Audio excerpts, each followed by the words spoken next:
അപ്പോഴാണ് ഞാനിങ്ങനെ വിഷമിച്ചിരിക്കുമ്പോഴാണ് ഞാൻ ടി വിയിൽ പിന്നെ വൈഫൈ വെച്ച് യൂട്യൂബ് ചാനലൊക്കെയാണ് ടി വി കാണുന്നത് അതുവഴിയാണ്.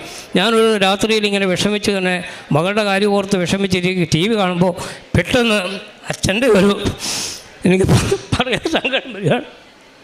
അച്ഛൻ്റെ ഒരു ടോക്ക് ഞാൻ കേൾക്കുകയാണ്. ദൈവവചനം ഞാൻ യൂട്യൂബ് ഈ കൃപാസനം എന്താണെന്നോ ഈ ചർച്ച എന്താണെന്നോ എനിക്കറിയില്ല. പക്ഷേ അച്ഛൻ്റെ ആ ഒരു നേരത്തെ പ്രസംഗമാണ്. എനിക്ക് അത് തീരുന്നത് വരെ 1 മണിക്കൂറാണോ എന്നറിയില്ല. ഞാൻ മുഴുവനും ഇത് കേട്ടു. അപ്പോൾ മുതൽ എനിക്കൊരാഗ്രഹം ഈ പള്ളി എവിടെയാണെന്ന് കണ്ടുപിടിക്കണം. ഞാൻ മൊബൈലെടുത്തു, മാപ്പെടുത്തു. കലവൂർ എന്ന് മാത്രമേ ഈ കൃപാസൻ്റെ അഡ്രസ്സിൽ കാണുന്നുള്ളൂ. കലവൂർ എന്ന് മാത്രം അടിച്ചു. എവിടെയാണെന്ന് ഇത് കണ്ടുപിടിക്കും. കേരളത്തിൽ എവിടെയാണെങ്കിലും പോകണം എന്നുള്ള ഉദ്ദേശത്തിൽ ഞാൻ കണ്ടുപിടിച്ചപ്പോൾ ആലപ്പുഴയാണ്. വീട്ടിൽ നിന്നും 104 കിലോമീറ്റർ ഇവിടത്തേക്കുണ്ട് എന്ന് വരെ മാപ്പ് നോക്കി കണ്ടുപിടിച്ചു. ഒന്നും പറഞ്ഞില്ല. പിറ്റേന്ന് രാവിലെ കൊച്ചുങ്ങളോട് പറഞ്ഞാൽ, ഞാനും കൊച്ചുങ്ങളും എൻ്റെ പ്രായമായ അമ്മയുമാണ് വീട്ടിലുള്ളത്, അവരോട് പറഞ്ഞാൽ ഞാൻ കൃപാസനത്തിൽ പോവുകയാണെന്ന് പറഞ്ഞില്ല. ഞാനൊരു ജോലി തിരക്കി ആലപ്പുഴ വരെ പോവുകയാണ് എന്ന് പറഞ്ഞുകൊണ്ട് ഞാൻ ഈ കൃപാസനം എന്തെന്ന് അറിയാൻ വേണ്ടി മാത്രമേ വന്നതാണ്. വന്നെങ്കിലും ഞാൻ നേരിട്ട് ഉടമ്പടി എടുക്കാനാണ് പോയത്. അവിടെ ചെന്ന് ഉടമ്പടി എടുത്തു, ഇറങ്ങി വന്നു.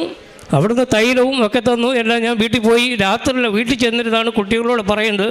ഉടമ്പടിയൊക്കെ കഴിഞ്ഞ് ഞാൻ ആദ്യം വന്നപ്പോൾ 11 മണിയുടെയും കഴിഞ്ഞ് വരുന്നു. 2 മണിയുടെ ടോക്കണാണ് എനിക്ക് കിട്ടിയത്. ഞാൻ 2 മണിയുടെ ടോക്കണും കഴിഞ്ഞ് 7 മണി കഴിഞ്ഞ് പുറത്തിറങ്ങി. ഞാൻ വീട്ടിൽ ചെന്നപ്പോൾ രാത്രി 10-11 മണിയോളമായി. പിള്ളേരോട് കാര്യം പറഞ്ഞു. പിറ്റേന്ന് രാവിലെയാണ്. രാവിലെ തന്നെ എഴുന്നേറ്റു. എൻ്റെ മകളെ നിർത്തിക്കൊണ്ടാണ് പറയുന്നത്. അവളോട് കാര്യം പറഞ്ഞിട്ട് അവളുടെ ഷോൾഡറിൽ ഈ തൈലമെടുത്ത് പൂശി ഞാൻ പ്രാർത്ഥിച്ചു, വിശ്വാസ പ്രമാണം ചൊല്ലി. അതിശയം എന്ന് പറയട്ടെ എൻ്റെ സഹോദരങ്ങളെ, നിങ്ങൾ വിശ്വസിച്ചാലും ഇല്ലെങ്കിലും ഞാൻ 100% പരിശുദ്ധ അമ്മയിൽ വിശ്വസിക്കുന്നു. അമ്മയാണ് പിറ്റേന്ന് രാവിലെ മുഴം ചെറുതായി കുറയാൻ തുടങ്ങി. ഞാൻ ആ മാസം ട്രീറ്റ്മെൻറ്റിന് എല്ലാ മാസവും ചെല്ലുന്നത് പോലെ ഹോസ്പിറ്റലിൽ ചെന്നപ്പോൾ ഡോക്ടർ പറയുക, ഇതെന്തൊരു അതിശയമാണ്, നമ്മൾ ഓപ്പറേഷൻ ചെയ്യണമെന്ന് പറഞ്ഞുകൊണ്ടിരുന്ന ഇതെങ്ങനെ സാധിച്ചു എന്നാണ് ആ ഡോക്ടർ ചോദിക്കുന്നത്. ഞങ്ങൾ പറഞ്ഞു, ഒരു അമ്മയെ വിശ്വസിച്ചു, കൃപാസനത്തിൽ പോയി. കൃപാസനത്തിൻ്റെ അമ്മയുടെ അനുഗ്രഹം കൊണ്ട് എൻ്റെ മകൾക്ക് പൂർണ്ണമായി സൗഖ്യമായി. ഇന്നും നിങ്ങളുടെ മുമ്പിൽ നിൽക്കുകയാണ്. ഇപ്പോൾ യാതൊരു പ്രശ്നങ്ങളോ യാതൊന്നുമില്ല. എല്ലാ തെളിവും ഞാൻ 3-4 പ്രാവശ്യം സാക്ഷി പറയാൻ വേണ്ടി വന്നാൽ ഞാൻ അതുപോലെ തന്നെ എനിക്ക് മറ്റൊരു കാര്യം പറയാം. അങ്ങനെ പൂർണ്ണമായി എൻ്റെ മകൾ സൗഖ്യപ്പെട്ടു. അതാണ് മറ്റൊരു കാര്യം.